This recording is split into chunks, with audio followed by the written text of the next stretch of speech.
দেখতে খুবই ছোট, তবে ঝড়ের মতো বাতাস পাবেন এই ফ্যানটি থেকে। ছোট্ট এই ফ্যানটিতে এমন কিছু এক্সট্রা ফিচার রয়েছে যেগুলো আপনাকে অবাক করবে। কি এমন এক্সট্রা ফিচার রয়েছে জানবো সেগুলো। দামের দিক থেকে খুবই কম, তবে কাজে এক কথায় অসাধারণ। কম দামের এই ফ্যানটি কত টাকা দাম পড়বে, কি কি এক্সট্রা ফিচার এখানে রয়েছে, কোথা থেকে কিনতে পারবেন বা কিভাবে অর্ডার করবেন, সবই থাকছে আজকের এই ভিডিওতে। ফার্স্টে আমরা আনবক্সিং করব। প্যাকেটের ভিতরে বক্স কন্টেন্ট হিসাবে কি কি থাকছে সেগুলো দেখবো। বক্সের বাইরের ডিজাইনটা বেশ সুন্দর করেছে, গ্রিন কালারের সাথে যতগুলো কালারের ফ্যান রয়েছে সবগুলো ছবি দেওয়া রয়েছে। বক্সের ভিতরে বক্স কন্টেন্ট হিসাবে কি কি দেওয়া হয়েছে দেখি। ভিতর থেকে বের করার সাথে সাথে প্রথমে পেয়ে গেলাম আমাদের আজকের মূল গ্যাজেট ফ্যানটা।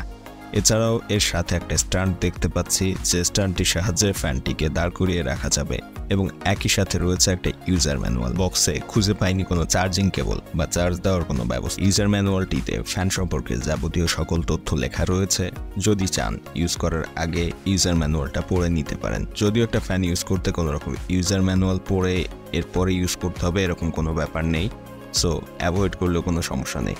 পরবর্তীতে বক্স কন্টেন্ট হিসেবে রয়েছে এখানে এই জিনিসটা, এটা একটা স্ট্যান্ড যেটা এই ফ্যানের নিচে ইউজ করে ফ্যানটিকে দাঁড় করিয়ে রাখা যাবে। এমনকি আপনি চাইলে আপনার স্মার্টফোনের স্ট্যান্ড হিসাবেও কিন্তু এই ফ্যানটিকে ইউজ করতে পারবেন ফ্যানের নিচে এই স্ট্যান্ডটি ব্যবহার করে। ফ্যানের এই জায়গাটায় সুইচ রয়েছে যেটা ব্যবহার করে আপনি 3টে স্পিডে ফ্যানটিকে চালাতে পারবেন এবং ফ্যানের উপরের দিকে এরকম 2টা অংশ রয়েছে যেটা বিড়ালের কানের মতো দেখতে। এখানে রয়েছে চার্জিং পোর্ট, যেখানে আপনি মাইক্রো ইউএসবি কেবল ব্যবহার করে চার্জ দিতে পারবেন ফ্যানটিকে।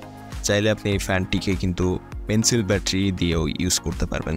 পিছনের দিকে এই জায়গাটায় রয়েছে ফ্যানে কি ধরনের মোটর ব্যবহার করা হয়েছে, কত ভোল্টে চলে, কত ভোল্টের ব্যাটারি এখানে রয়েছে, এসব তথ্যগুলো এখানে দেখেই বোঝা যাচ্ছে মডেল A8 এবং এটার পাওয়ার 3.5 ওয়াট, ভোল্টেজ 5 ভোল্ট এবং এটার ম্যাটেরিয়ালস ব্যবহার করা হয়েছে ABS প্লাস্টিক এবং এইটা চায়না একটা প্রোডাক্ট। এবং এটার নিচের দিকে এখানে ব্যাটারি কম্পার্টমেন্টটা খোলার পরে এখান থেকে ব্যাটারি পেয়েছি, যেটা একটা রিচার্জেবল ব্যাটারি। এটার সাথেই ছিল এটা।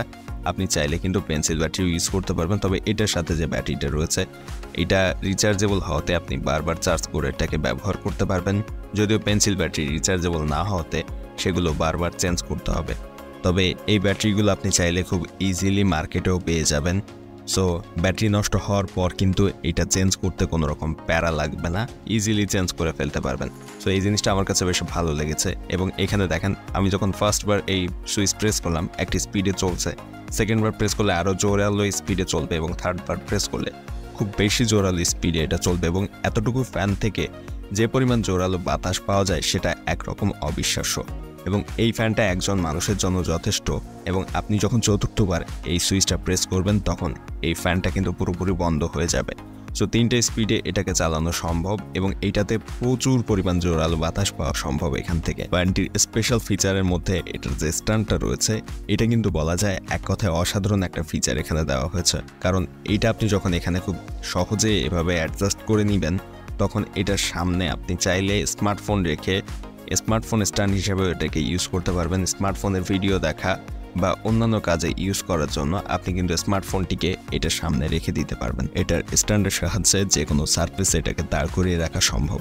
সমতল স্পেসে একটু ভালোভাবে দাঁড়াতে পারলেও অসমতল স্পেসেও এটা মোটামুটি ভালোভাবেই দাঁড়িয়ে থাকে। এজন্য এটাকে আপনি হাতে করে ইউজ করার সাথে সাথে যে কোনো জায়গায় যে কোনো সারফেসে রেখে স্ট্যান্ডের উপর বসিয়ে ব্যবহার করতে পারবেন খুব সহজে। এটাতে যখন চার্জ কমে আসবে এই সুইচ অন করার সাথে সাথে এখানে রেড লাইট এরকম ব্লিঙ্ক করতে থাকবে, তখনই আপনাকে এটাকে চার্জ দিতে হবে। এবং এটাকে চার্জ করার জন্য ব্যবহার করা হয়েছে মাইক্রো ইউএসবি পোর্ট, যেটা টাইপ সি হলে আরও সুবিধা হতো সবার জন্য। কারণ বর্তমানে প্রায় সকল ফোনে কিন্তু টাইপ সি পোর্ট বা টাইপ সি কেবল ব্যবহার করা হয়, এটার সাথে কোনো চার্জিং কেবল প্রোভাইড করা হয়নি। সো সবাই তাদের স্মার্টফোনে চার্জার ব্যবহার করে এটাকে চার্জ করতে পারতো। যাদের বাসায় কোনো রকম মাইক্রো ইউএসবি পোর্ট বা টাইপ বি পোর্ট নেই তাদের ক্ষেত্রে এটাকে চার্জ করার জন্য আবার এক্সট্রা চার্জিং কেবল কেনার প্রয়োজন পড়বে। সো এই জিনিসটা একটু খারাপ লেগেছে ফ্যানটার। বাকি অন্যান্য দিকগুলো এইটার দামের তুলনায় যথেষ্ট ভালো লেগেছে। যেহেতু 200 টাকার আশপাশে এই ফ্যানটা পাওয়া যায়, কখনো দাম কম কখনো বেশি হয়। সো এই দামের মধ্যে বাকি সকল ফিচারগুলো ভালো লেগেছে। এখানে মাইক্রো ইউএসবি পোর্টটা ব্যবহার করা না হলে আর কোনো অভিযোগের জায়গা থাকতো না এটাতে। সো আপনি এই মাইক্রো ইউএসবি কেবল ব্যবহার করে এটাকে চার্জ করার সময় এখানে যে লাইটটা রয়েছে এটা ব্লিঙ্ক করতে থাকবে এবং চার্জ কমপ্লিট হয়ে গেলে কখনো কখনো কোনো ফ্যানের ক্ষেত্রে এই লাইটটা স্থির হয়ে যায়, কোনো ফ্যানের ক্ষেত্রে এটা ব্লিঙ্ক করাটা বন্ধ হয়ে যায় এবং কোনো ফ্যানের ক্ষেত্রে পুরোপুরি লাইটই অফ হয়ে যায়। সো এই হচ্ছে মূলত এই ফ্যানের ফিচারগুলো। ফ্যানটা কেমন লেগেছে কমেন্টে জানাবেন। অর্ডার করার লিঙ্ক ভিডিও ডেসক্রিপশনে থাকবে, সেখান থেকে অর্ডার করে নিতে পারবেন। যে কোনো অনলাইন মার্কেটে অ্যাভেলেবেল রয়েছে। ফ্যানটা কেমন লেগেছে অবশ্যই কমেন্টে জানাবেন। ভিডিও ভালো লাগলে সাবস্ক্রাইব করবেন চ্যানেলটি এরকম interesting informative gadget review, unboxing এবং কম দামের গ্যাজেট সম্পর্কে জানতে।